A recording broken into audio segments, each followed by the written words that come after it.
The channel. My name is Oluwaseun, and today we want to discuss an important subject that has to do with security on AWS. And as you can see from the topic on my screen, we're talking about config rules. Now, for config rules, there are two frameworks that we can use. There is the RDK library, and we have the Boto3 SDK as well. Now, what I want to do in today's video is to walk us through the concept, to give us an understanding of what RDK library is all about, and then give us an understanding how Boto3 also comes into the picture when it comes to config rules. All right.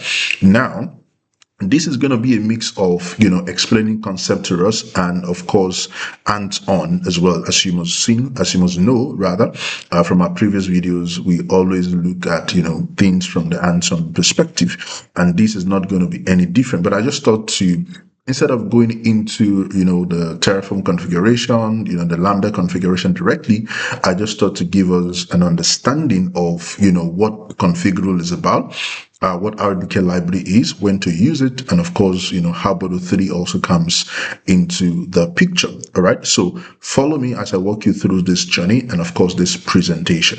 Now, when we talk about a config rule, like I said, we have, two approach, right? RDK library, we have Boto3. Now, the AWS config rule, it's crucial for continuous assessment of our AWS resources. For example, in your organization, let's take an example of maybe an S3 bucket. It's been said in your organization, you have a policy that every S3 bucket that will be created should be encrypted with KMS, right? That's the organization's, policy. Now, how do you detect, how do you ensure that your team members are compliant or maybe, the buckets that they are creating are basically compliant with these company policy? Now, that is where AWS config rule comes into the picture, because you can use it to evaluate your resources against your policy that you have within your organization. All right. So now there are two Python-based methods, all right, that can be used to write these config rules. Now, the first one is RDK. Now, RDK is Rule Development Kit. It's a kit that was developed, or a library that was developed by AWS to simplify how we write config rules. Okay, it reduces, boilerplate. It reduces the number of lines of code that you will have to write, and all of that. A lot of things have been abstracted, away, and all that. Now, the RDK is a dedicated abstraction layer built on top of the Boto3. Okay, so which means, it reduces the number of code that you will have to write, like I mentioned earlier. Now, the second method is the pure Boto3 SDK. Now, the Boto3 SDK provides you with the official low-level software development kit from AWS that requires you to, manual configurations, manual integration. So the drawback, to that is that you have more lines of code than necessary. Okay, but there's also a catch. All right. There's also a catch here. Now, when we talk about these two approaches, okay, and when we talk about it in the light of AWS config, we might look at it and say, okay, RDK, allows me to write less lines of code, for my config rule evaluation. Boto3, I'll have to write maybe 300, 200 lines of code and all that. So let me just go with RDK, straight up. Now, it's not as easy as that. Of course, RDK gives us the, the standards, everything has been, abstracted for us and all, but let's take a look at some information that I believe will be very, very helpful, all right, for us. Now, if we go onto the AWS documentation page, there's what you call supported resource types for AWS config, which means when you want to leverage, all right, the RDK to write your AWS config rules, now you have to note that the config rule that you can write with RDK must be rules that fall under the category of resource types that are supported by AWS config, which means it is not every resource or every service that you have on AWS that is recorded automatically by AWS Config. We must note that. Okay, so you don't get this assumption that, I can just write my rules in RDK and all that, but you must first of all find out what are the resources that AWS Config supports. That's the first place to start. Now, that is what would determine whether the rule you want to write can be written in RDK or you have to leverage Boto3 for your evaluation. Now, if you scroll down here, this gives us a list of different services and resources on AWS that are supported by AWS Config. Now, there are certain evaluations that we want to do that are not covered, all right, under this. That means RDK is not going to work for such evaluations, all right, because RDK only works with supported resource types. So I thought to clear that before we go on in the presentation. So when you want to leverage RDK, first of all, ask yourself, this resource that I want to evaluate, is it supported by config? So you come here to the documentation to find out. For example, let's say you want to evaluate DynamoDB DAX cluster, DAX cluster. Right now, if you come here and use a search, all right, and then you search for DAX, right, unfortunately, you can see here that I have 0/0, which means DAX, even though it's a service under DynamoDB, is not a supported resource type.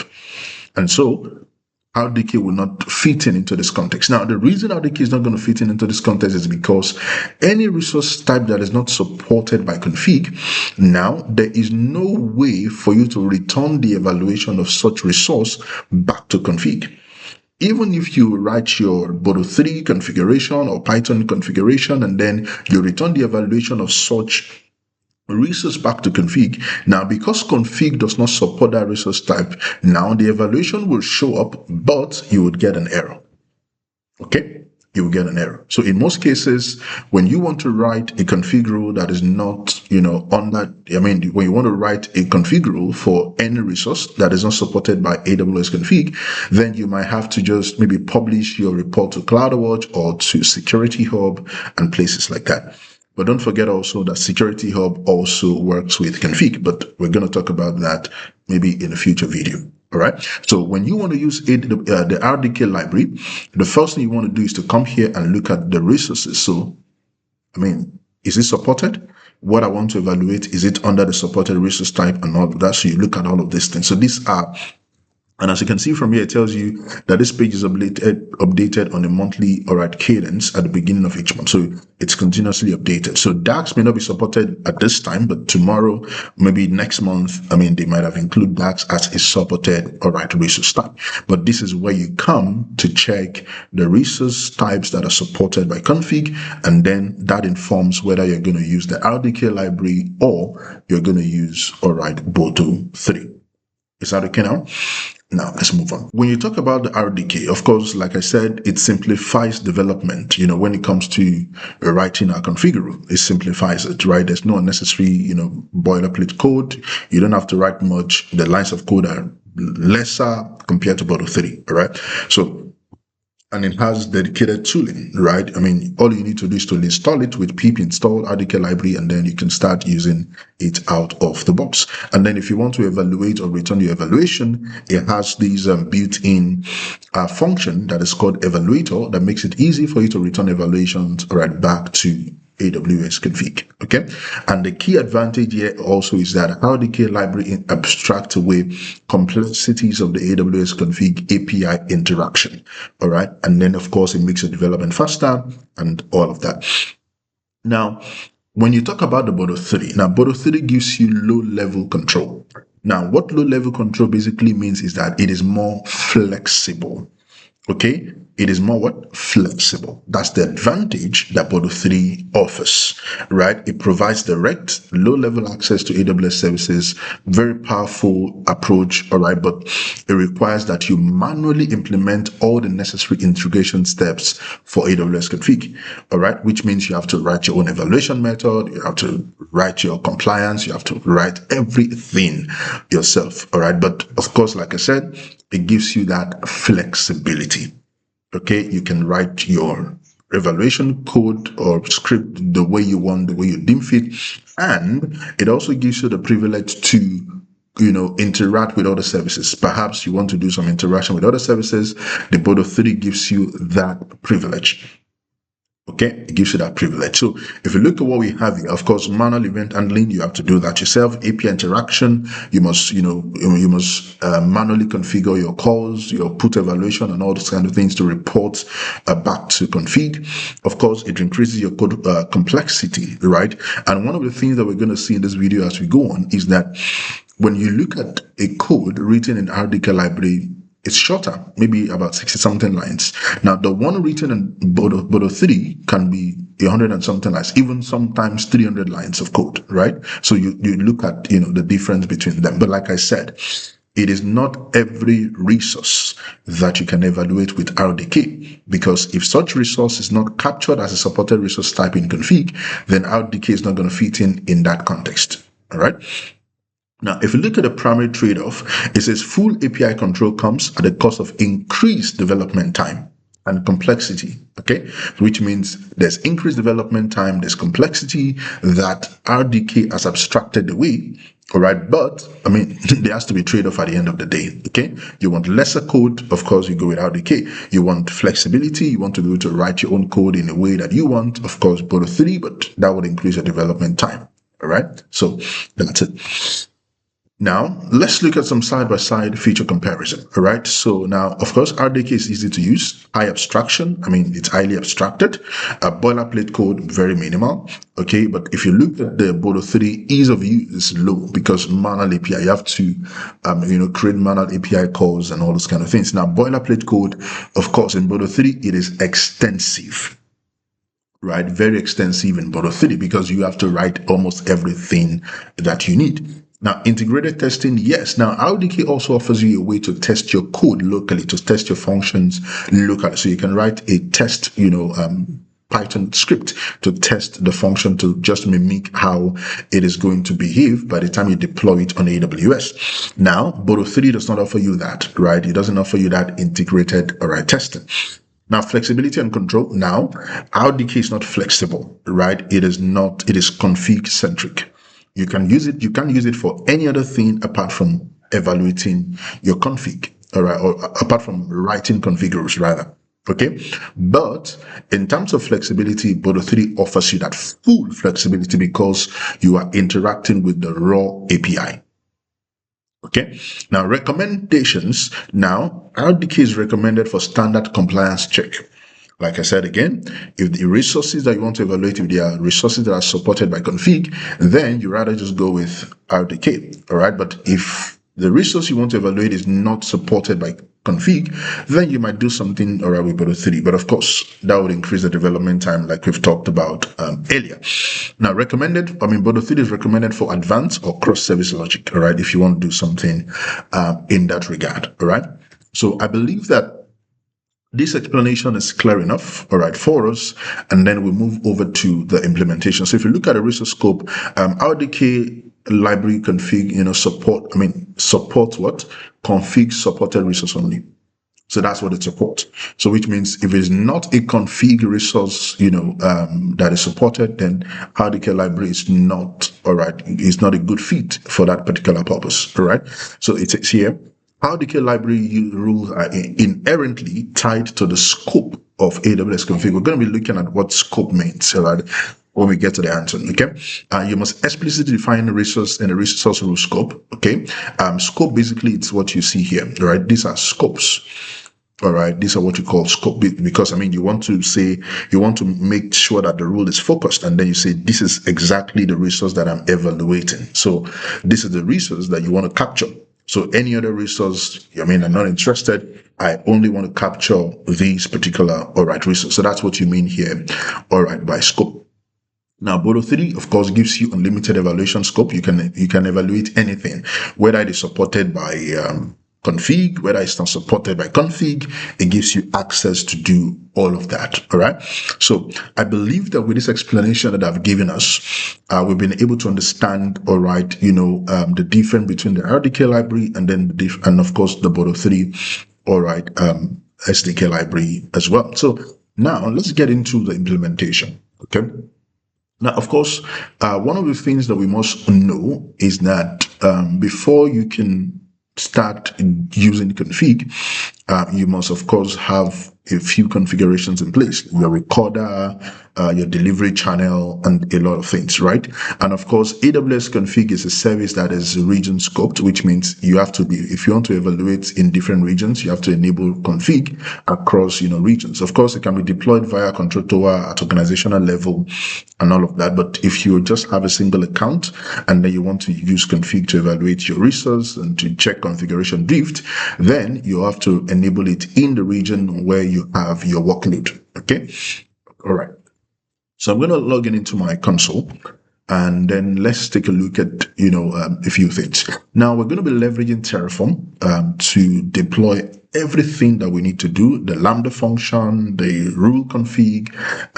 Virtually everything that we want to do, we're going to be leveraging Terraform to do that. All right. Because automation now, it's not something that you want to maybe just trivialize. Right now, you must know how to automate your development or your deployment as much as possible. Okay. All right. So I'm going to log in here, right here.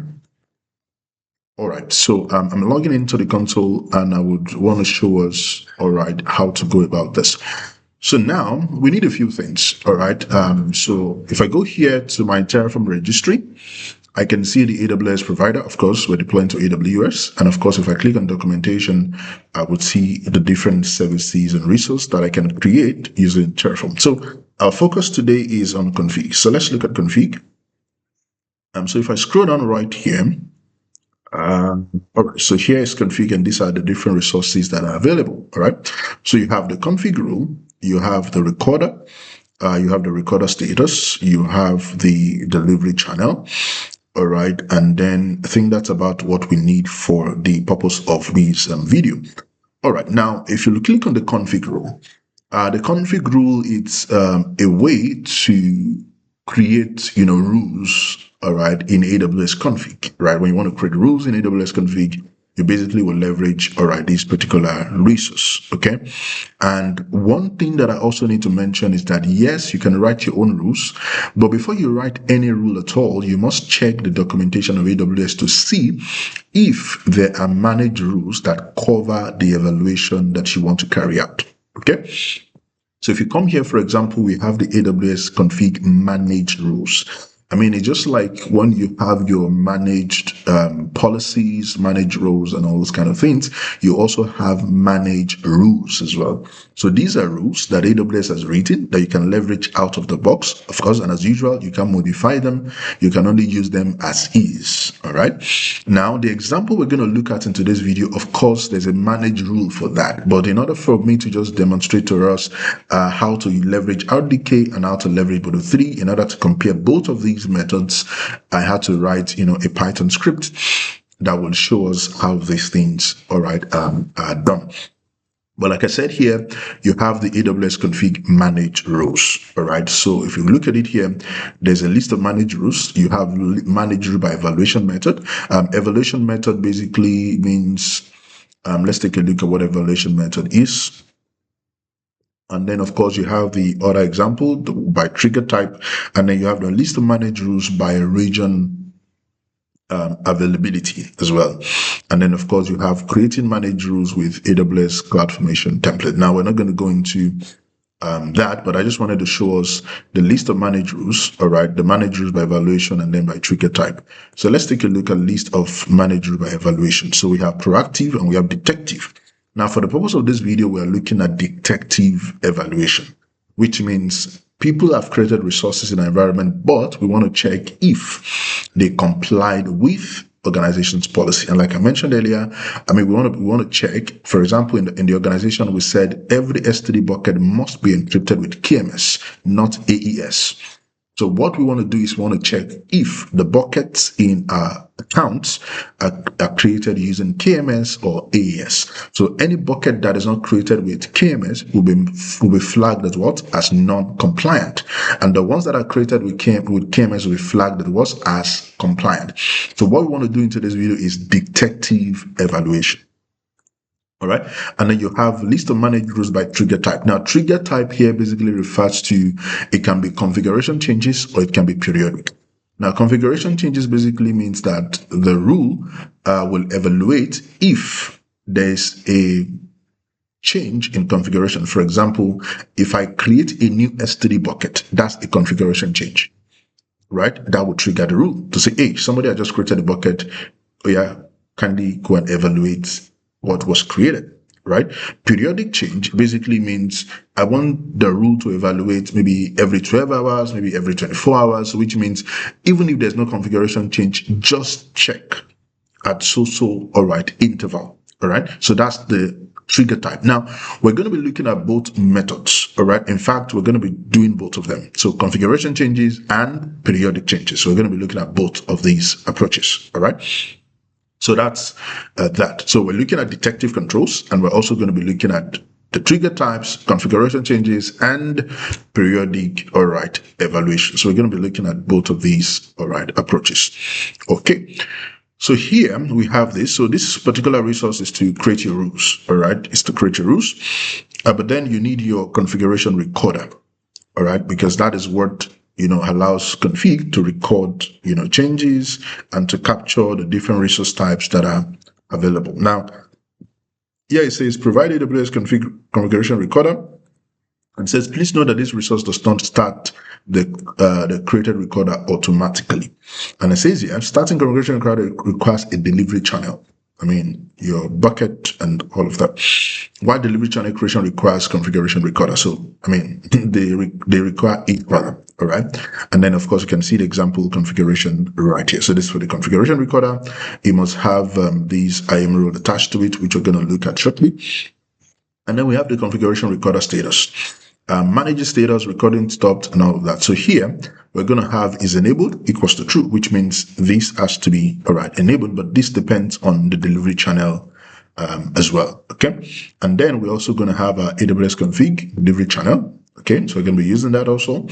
Delivery channel requires a configuration recorder to be present, and then use depends on and all that. So if you look at the configuration, the config delivery channel, you have the bucket name and you have the depends on. All right, so it gives you an example on how, all right, to use that. So now that we have all of this, okay, now before we delve into the Terraform configuration, which I prepared for us, tested it, and then of course to make sure that our journey is smooth, these are documentations that can help, which I've also provided in my repository, all right, as a links, all right, to the repo.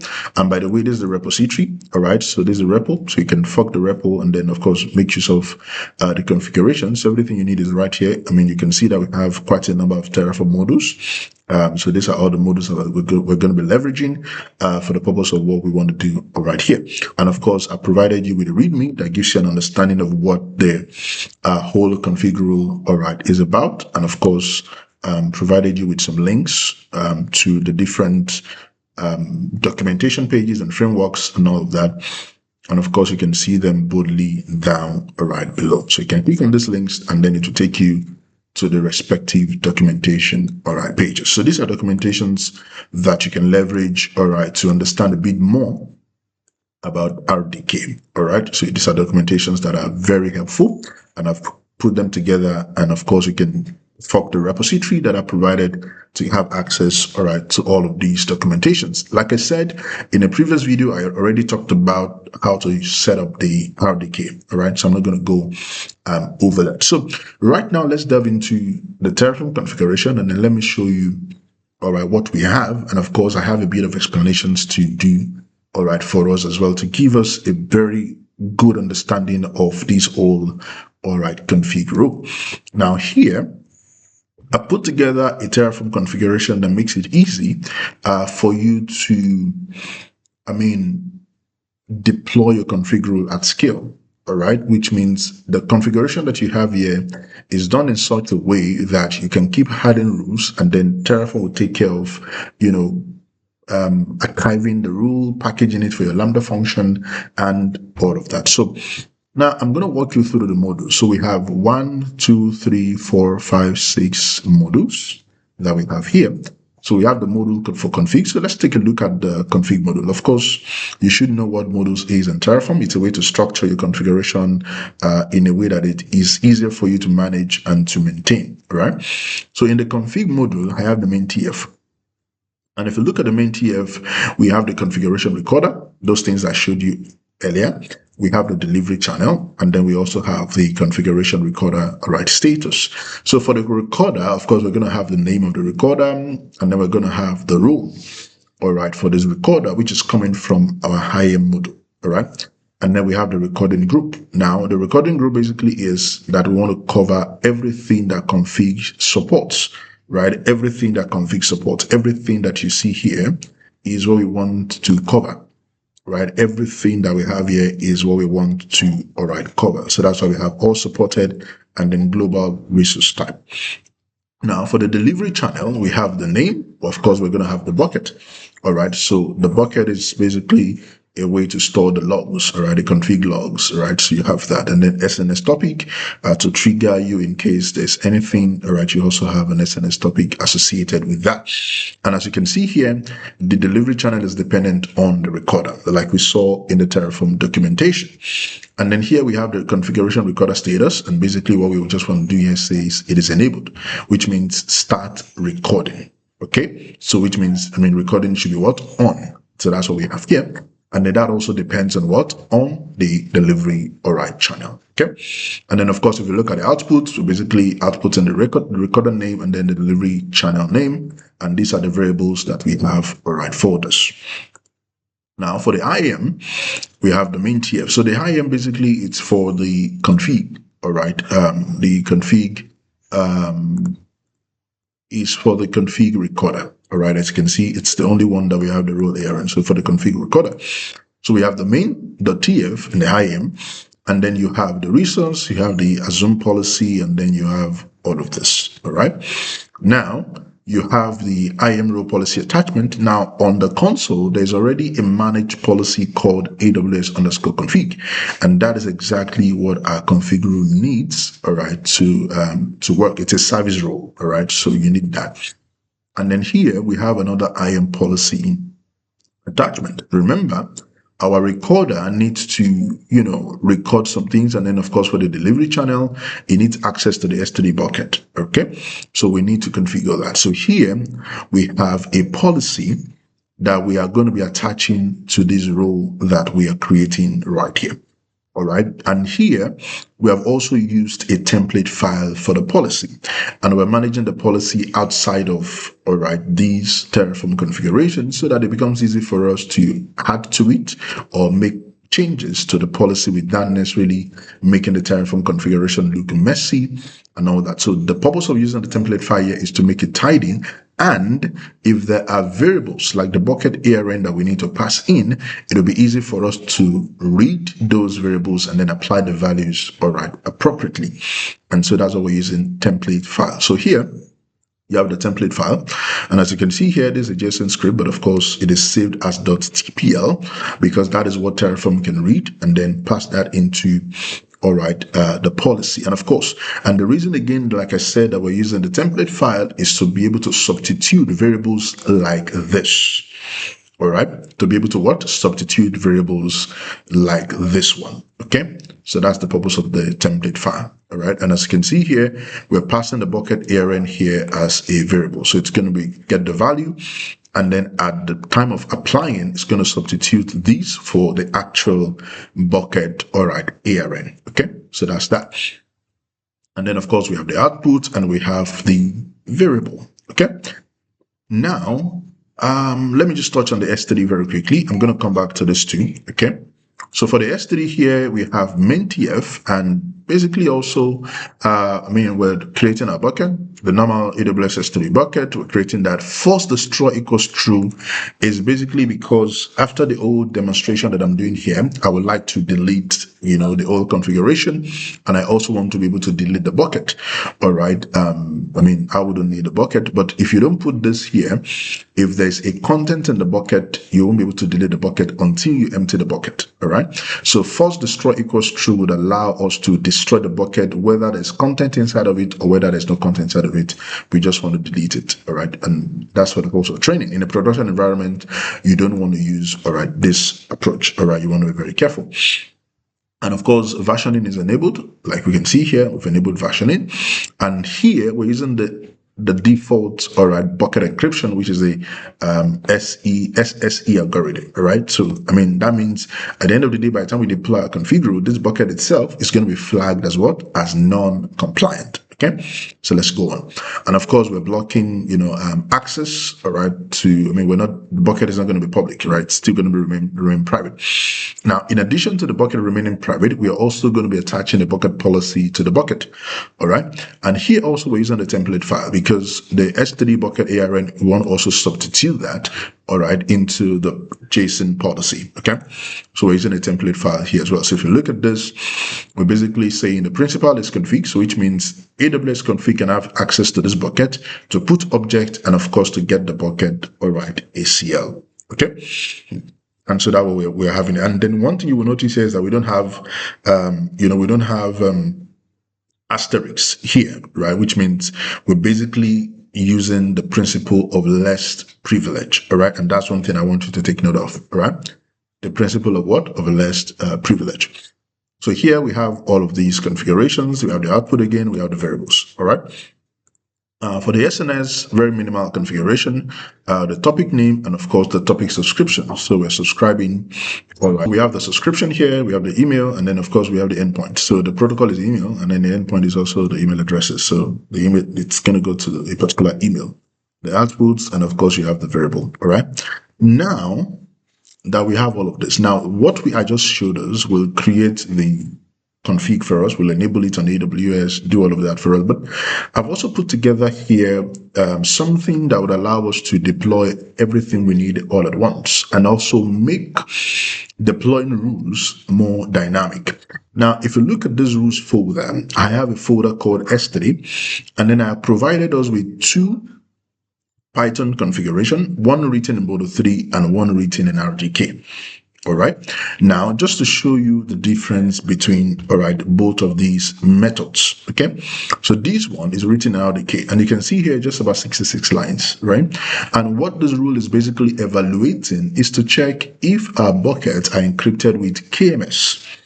If you're not encrypted with KMS, then flag it as what? As non-compliant.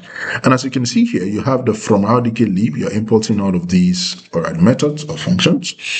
And then you're basically using them here. So we have the evaluate change, which means change configuration. That's the trigger type that I mentioned earlier. So if there's any change in configuration, evaluate that. And then of course, if it's a periodic, trigger type, evaluate that as well. And here is actually the evaluation itself. So this is a function where we define what we want to evaluate. Now, if you look at it here, you're using a client factory. Now, by default, if you look at the presentation again, I said to us that the RDK library is built on top of the AWS SDK. So which means under the hood, it still leverages Boto3 API call, but everything has been wrapped, so you don't have to you don't have to do any kind of manual coding or manual evaluation calls and all those kind of things. Everything has been wrapped together into all of these particular functions. Okay, so you have what you're evaluating. So you have the client factory, build client, and you can see the client is S3. So this is similar to Boto3 approach as well. And then here you have the logic that you want to evaluate. So here you have the try. So try means try these. The first one that gives you the result, and then you publish that. So here we have these encryption S3.get bucket encryption. So that's a method that we're calling. All right, this is a method. All right, an API call right there. Okay, so take note. That's an API call. Get bucket encryption, and then the rules encryption is server-side encryption, and then of course the rules. Now, all of these are things that you can find as a response, all right, as a response syntax. As a response syntax, all right, when you go to the Boto3, all right, SDK. And then here we have the for loop, which is going to iterate over the bucket, and of course, let us get the encryption. So for ruling rules, algorithm equals to rule, apply server-side encryption by default, SSE algorithm. And then here it says if the algorithm is this, then the bucket is marked as what? As compliant. You can see how easy it is to report, all right, the compliance using this evaluation, all right, evaluation class that we have here. And of course, the compliance type class as well. So everything has been wrapped right around those. And then it says here, return evaluation if, that means if this is not KMS, of course, it means that the bucket is not compliant. And of course, it can raise some client errors, all right here. Okay. And you can see that the code is as minimal as possible. Now, let's compare these with what we have right here in the Boto3. You can see that the Boto3 is about 92 lines compared to this one, which is about just 66 lines. That's a difference of about 20, 30 something lines, all right? So if you look at this one, you can see that we are writing everything explicitly, right? So here we have the evaluate bucket, okay? So we're getting, some of those things. Of course, we're still using the same approach, still using the same API call, all right? But here, we're handling the client error ourselves. Under the def handler, we're doing the invoking. We're invoking the message, the result token. We're capturing evaluation ourselves. All right. And then we're doing all of that. Okay. So you can see here, we're trying to construct our evaluation right here. Okay. And then of course we're doing our own timestamp by ourselves and all those kind of things, right? So you can see that here we have to do all the manual handling ourselves, right? Which will make the code more verbose, and of course it will increase the development, all right, time compared to this one where everything has been handled for us using all of these evaluation method and all of that. Now that we have the code, now the configuration that I have here is such that it takes care of, all right, the rules by default. Now, what do I mean? Tomorrow now, if I create another folder here and I call the folder IAM, for example, now the configuration that I have right here in this place will handle that for us automatically. But first, let me show you something. Now here, I have my locals.tf. Now, if you look at this locals.tf, I'm basically using this to ensure that my rule is detected dynamically and, of course, added to my config rule in a way that all I need to do is just create my folder, or basically if I have some more S3 evaluation to do, all I need to do is just to create my Python file, put it right here, and run my Terraform configuration, and then it picks it up automatically, does the zipping, and that's all that needs to be done. So if you look at this locals, now we have the rules directory. Now this rules directory is basically to ensure that if tomorrow in this rules folder I create more folders, then Terraform can handle all of that for me automatically. And if you look at what we have here, we have quite a number of Python Terraform functions that we are using in this configuration, and I'm going to walk us through them in the time that we have. The first one we have is flatten, and by the way, you can get some of these Terraform functions by going here. So under here you have built-in functions, and then if you scroll down here you have, all right, a lot of functions that you can use.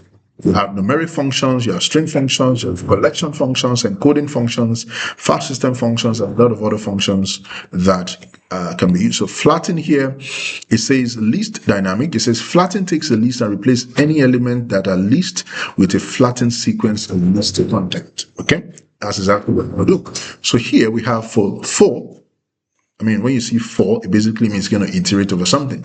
All right, for directory in this local.root directory. So here, it's going to iterate over this particular, all right, directory. And then it says for file in try. So the try expression is also something dynamic. It says evaluate all of its argument expression in turn and return the result of the first one that does not produce any error.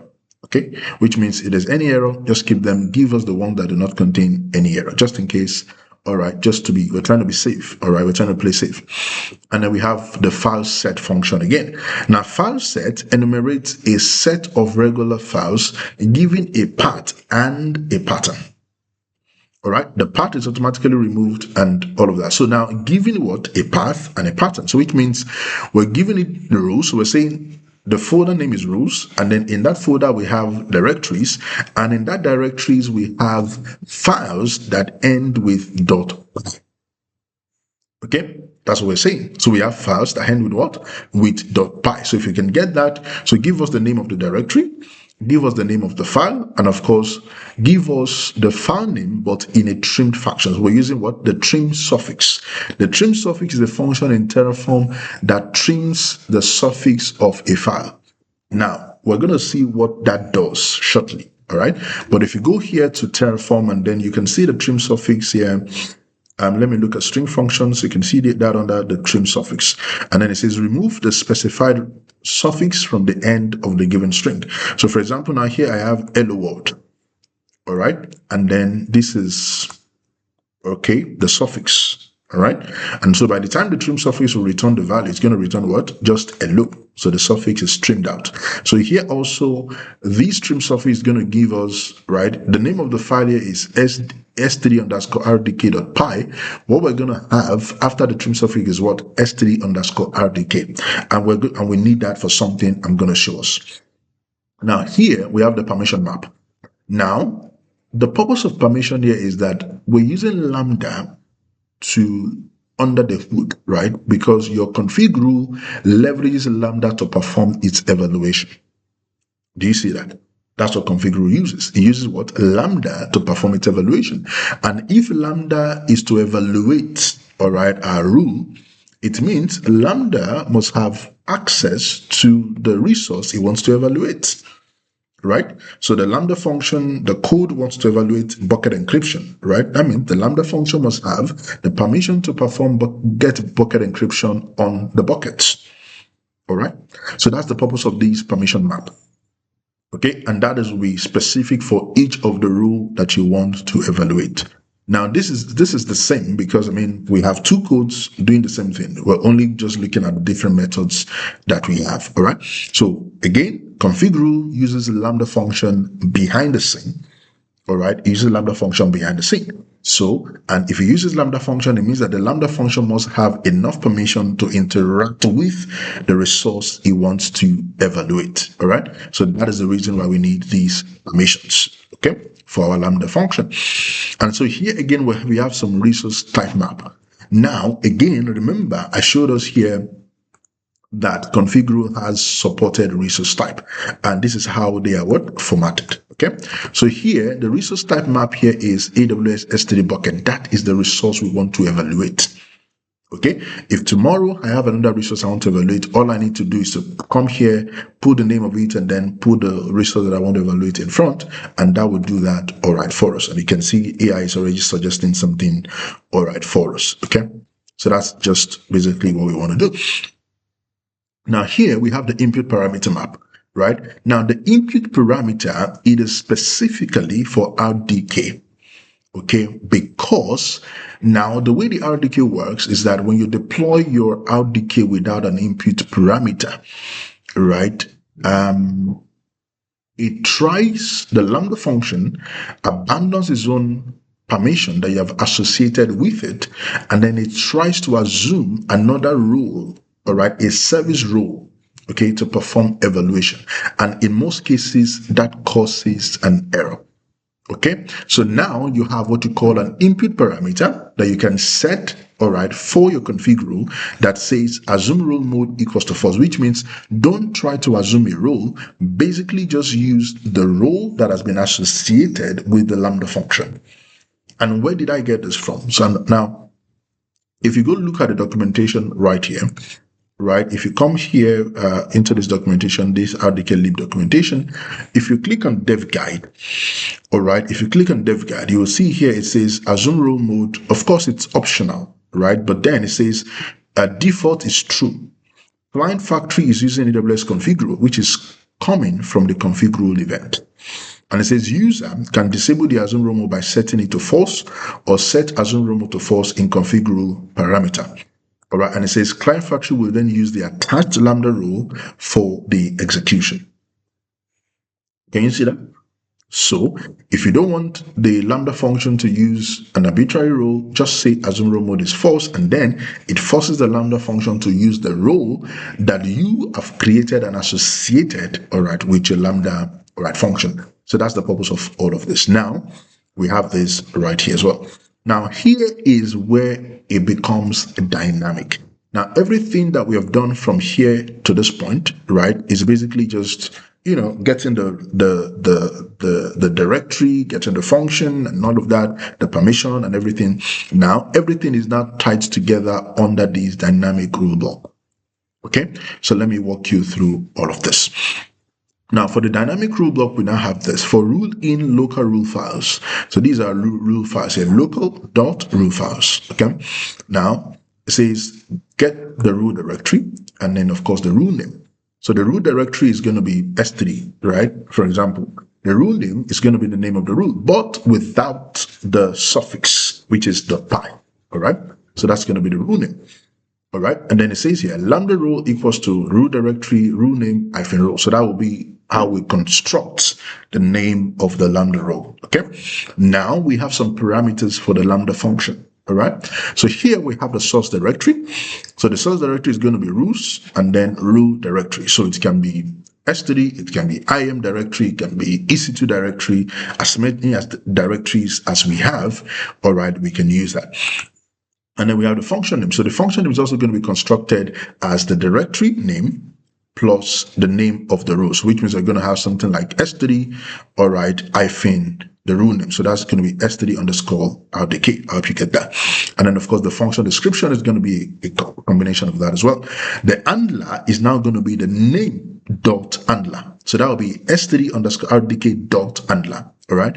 I mean, we're not talking about Lambda today, but maybe in a future video, we're going to talk about serverless, we're going to talk about Lambda in a way that you will understand it. But let's focus on the rule we're working with. Now, the Lambda ARN here. Now, RDK also, this is another catch about RDK. Now, RDK is not a library that is available in your Lambda runtime environment by default, unlike Boto3. Now, Boto3 is available in the Lambda runtime by default, which means you don't need any layer, all right, for your Lambda function. Now, the purpose of layer in Lambda function is basically to say that there are certain things that you cannot put in your Python code, right? So you would rather have a Lambda layer and then you reference that one. Now, what do I mean? Now, for example, here I have from RDK library. Now, this RDK library is not something that is available in the Lambda runtime environment. The problem again is that the RDK library is huge. It's not something that I can put in my Python code. It will just make the code messed.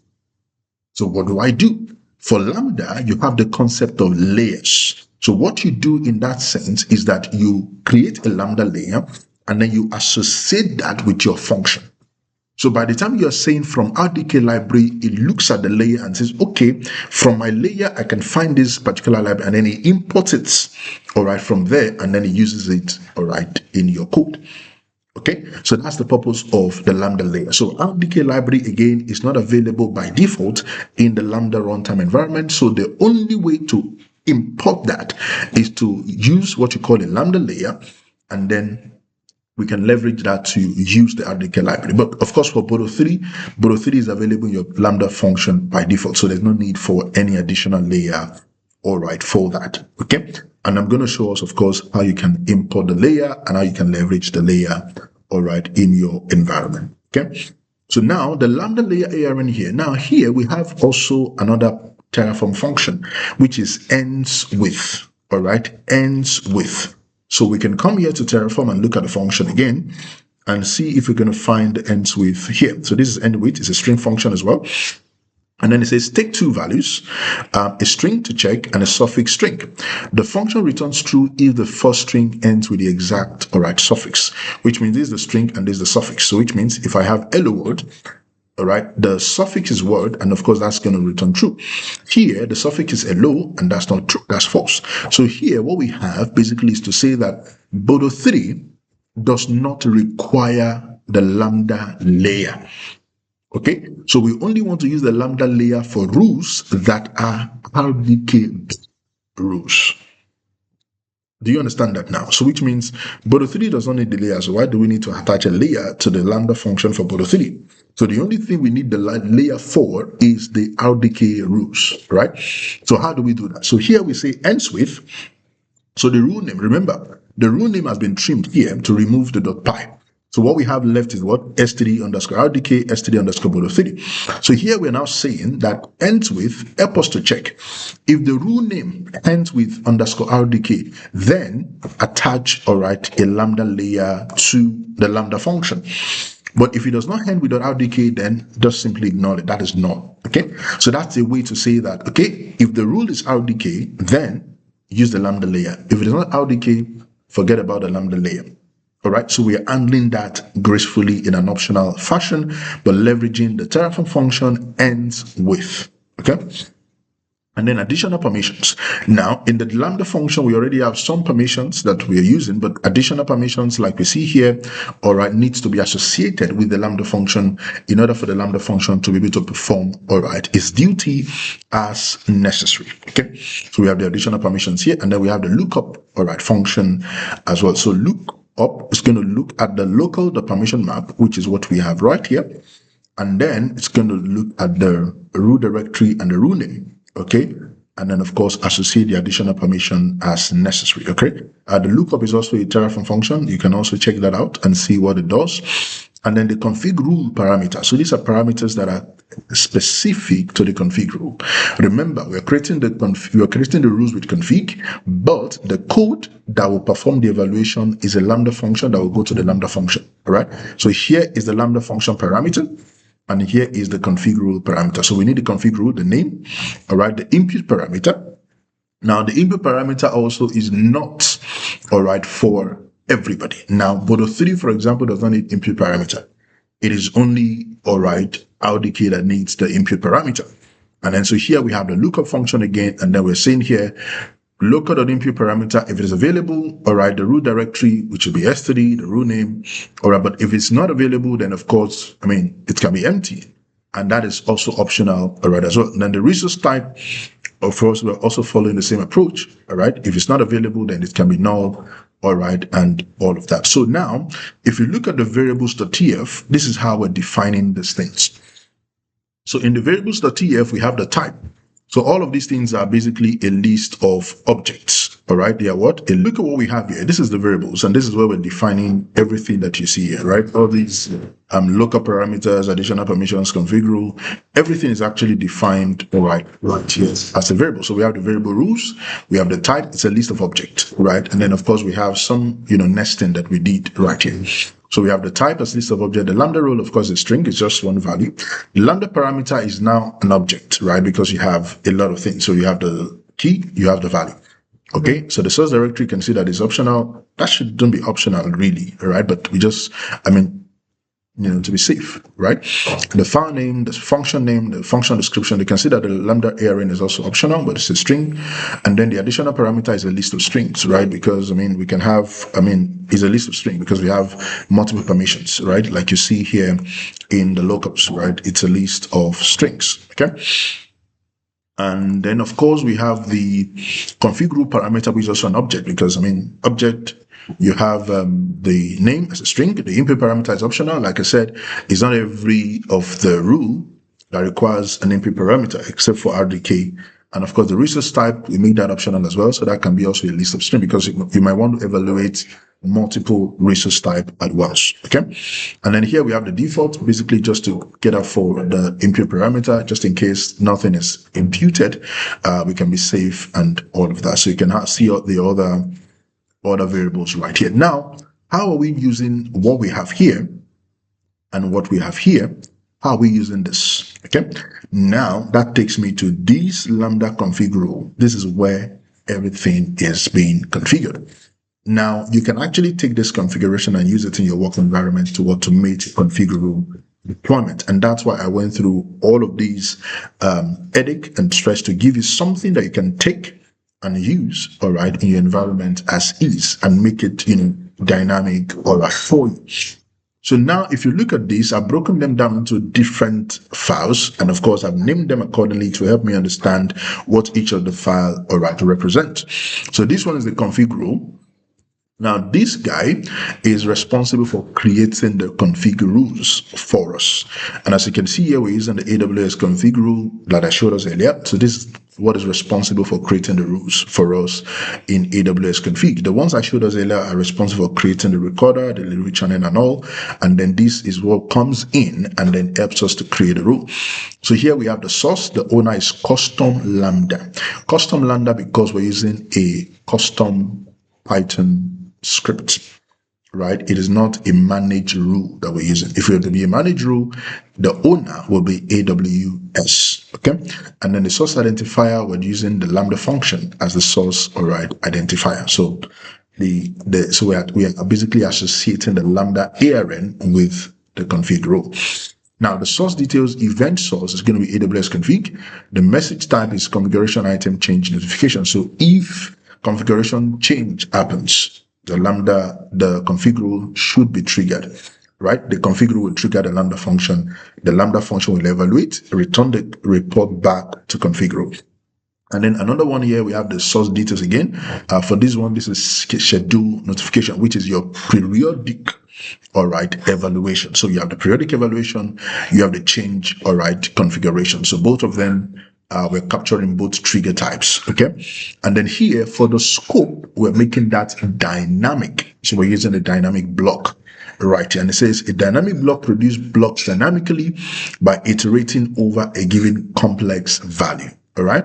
And then we have the for each here, which is a meta argument that accepts a list or a map or a set of strings and create an instance for each item in that list, map, or set. So here we have the var configuration config rule parameters. And if you look at what we have here in the variables.tf, we have the config rule parameter. So here it is a bit broken down. It is not nested together like we saw in the root modules variables.tf. All right, so here we broke it down, a bit. Okay, so it's going to iterate over the var configure parameter dot resource type. So if you look at it here, we have the resource type, okay, right here. So it's going to iterate over that, all right, and then, give us the resource type. So if the resource type is not null, then, all right, something should be created. If it is null, then of course it means nothing will be created. And this is the content, all right? So compliance resource type, var.configure.resource type, that will be created. And for the input parameter, we're also going to be iterating over that. And of course, that's going to come in as a JSON encode value. And of course, we have the input parameter right here. So if you look at it here, we have the input parameter still coming from this configure parameter dot, all right, input parameter. The reason why we could use a dot here is because we're dealing with objects, all right, object, okay? Take note of that. And then we have the depends on. So that is this is the configuration that will be responsible for creating our rules dynamically. All right. And then we have the Lambda. So this now is the Lambda configuration. Okay. So if you look at what we have here, so we're using this data archive, all right, this Terraform provider called the archive. We're using that to basically archive these particular scripts. All right, we're using that to archive these scripts, okay, the Boto3 and the RDK automatically because we don't want to do manual, zipping. So we're using this particular script to do that automatically. And then, of course, we're using the type is zip, we're providing the path because the root folder is in the root directory. So we need to use path.root, not path.module. And then we're providing a temp directory where the zip file is going to be stored. And then the Lambda function can use that. And of course, for the log group, we're creating the log group dynamically as well. So we have the AWS CloudWatch log groups, Lambda log group, the name, of course, and the retention date. So automatically, this will create a log group for each of the rule that we create. And of course, that will be associated with the Lambda function as well.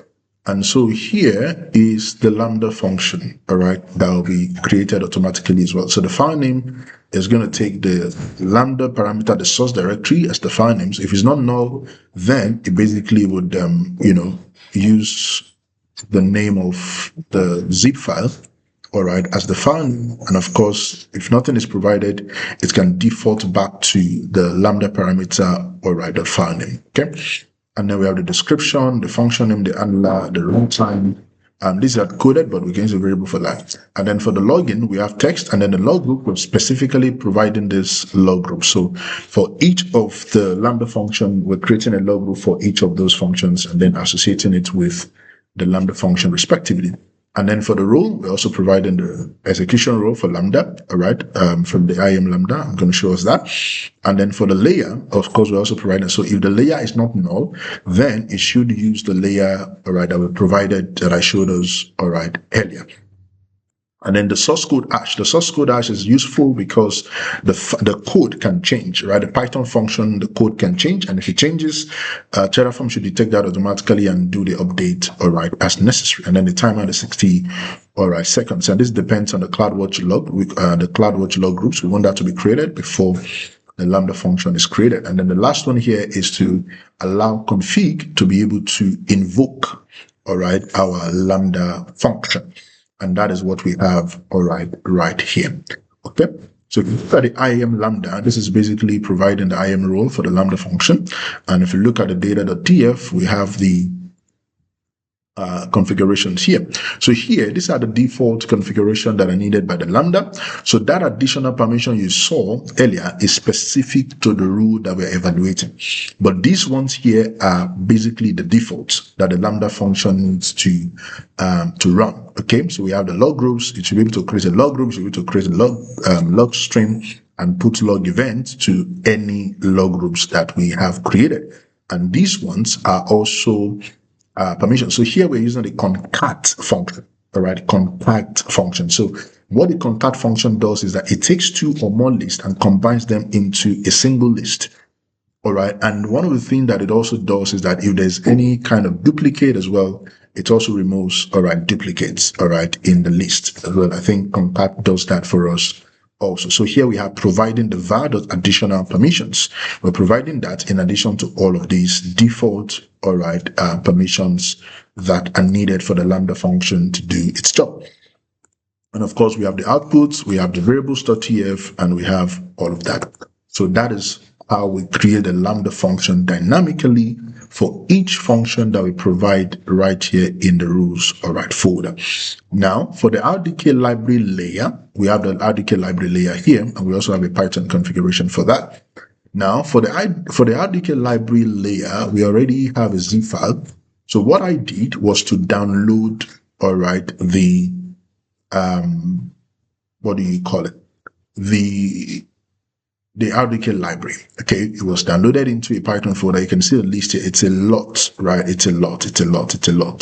And so what I did was to download this. You can use pip install to do that. And I think you can get that also from, these documentations as well. But what I will also do to make it easy for us is that I will include that into the README, all right, as well. So the RDK library layer was downloaded into this Python folder, and then it was zipped up, all right, as this RDK library layer.zip, and then that was uploaded, all right, using the AWS Lambda layer version, all right, so Lambda as a layer, and then of course our Lambda RDK can leverage that as well.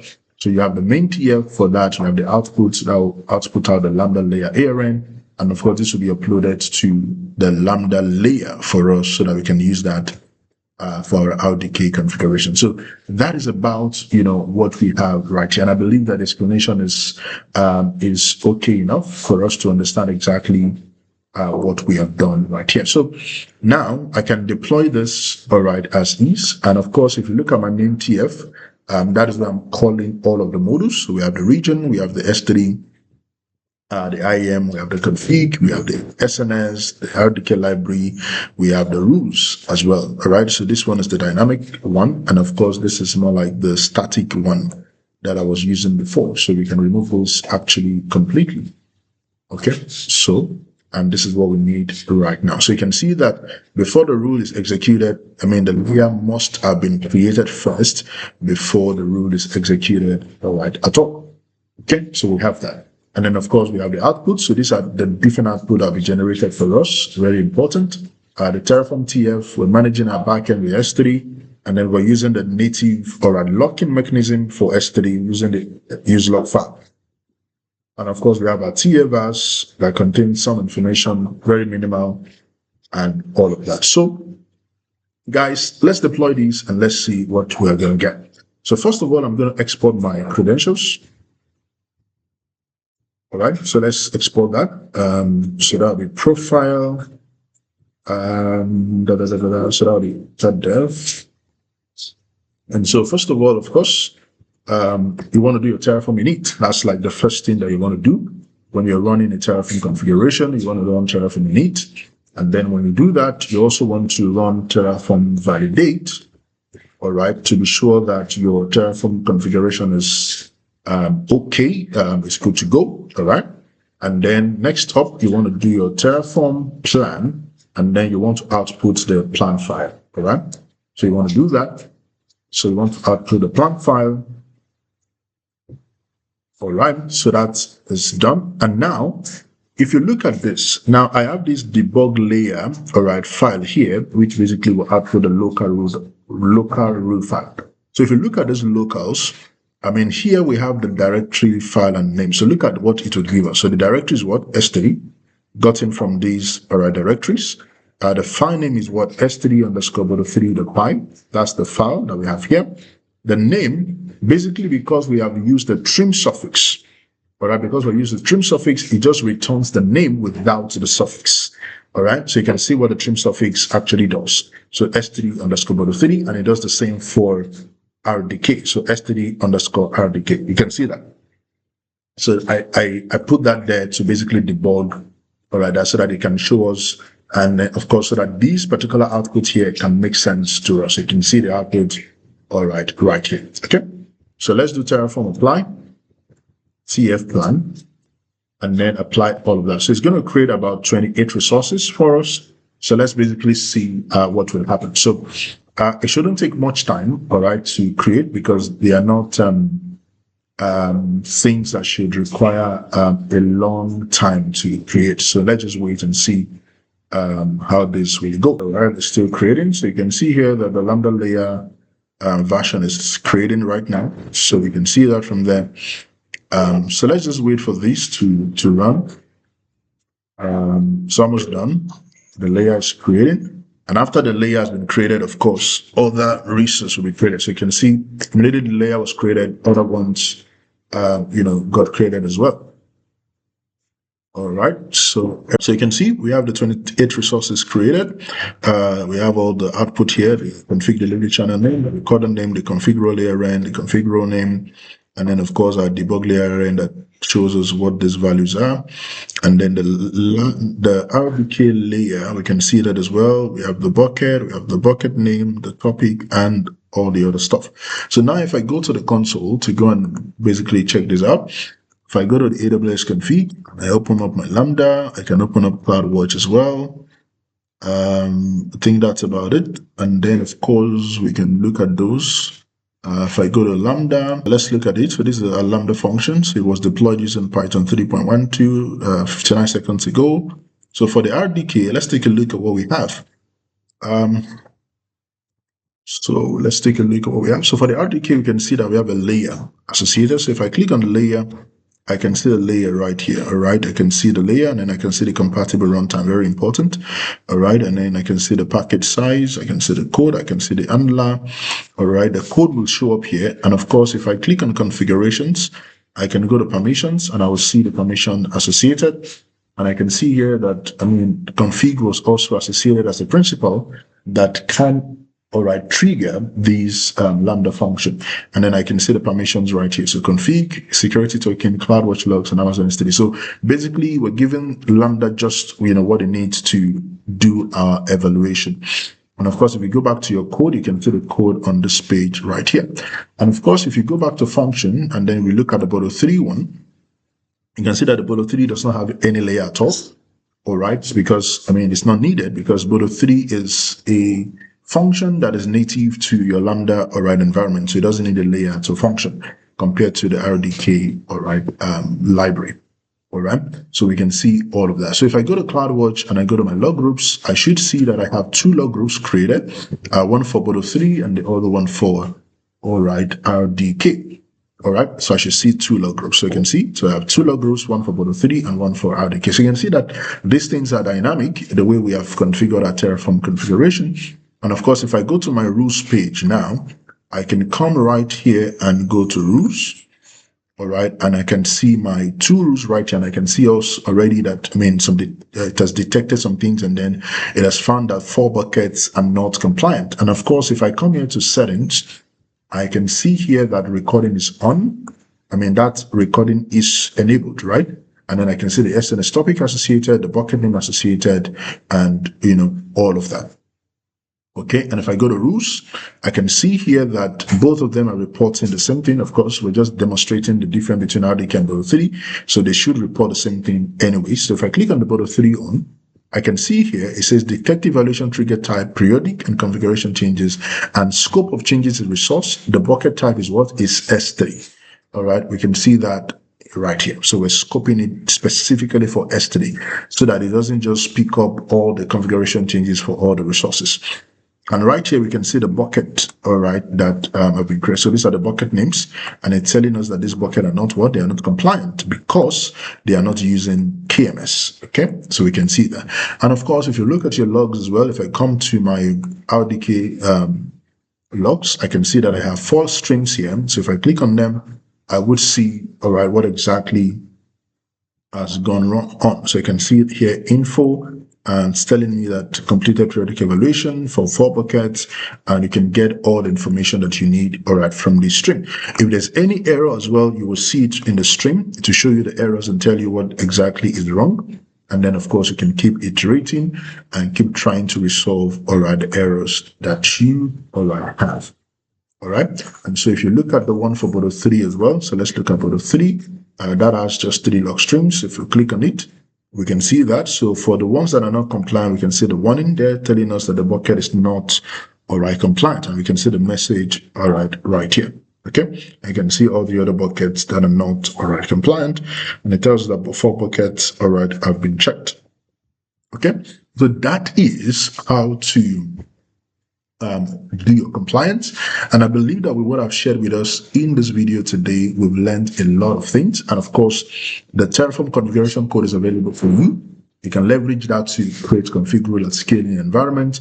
All you need to do, like I've explained, is just to come to the rules folder, update the rules folder, put your Python file there. And right, if the name is different from what I have here, update the name here, run your Terraform configuration again, and then you have your configuration, all right, deployed for you in no time, right? So thank you guys so much. I thank you for your time. I appreciate your time. Don't forget to like, to share, and to subscribe to this channel. Until next time, all right, stay blessed and see you on the next one.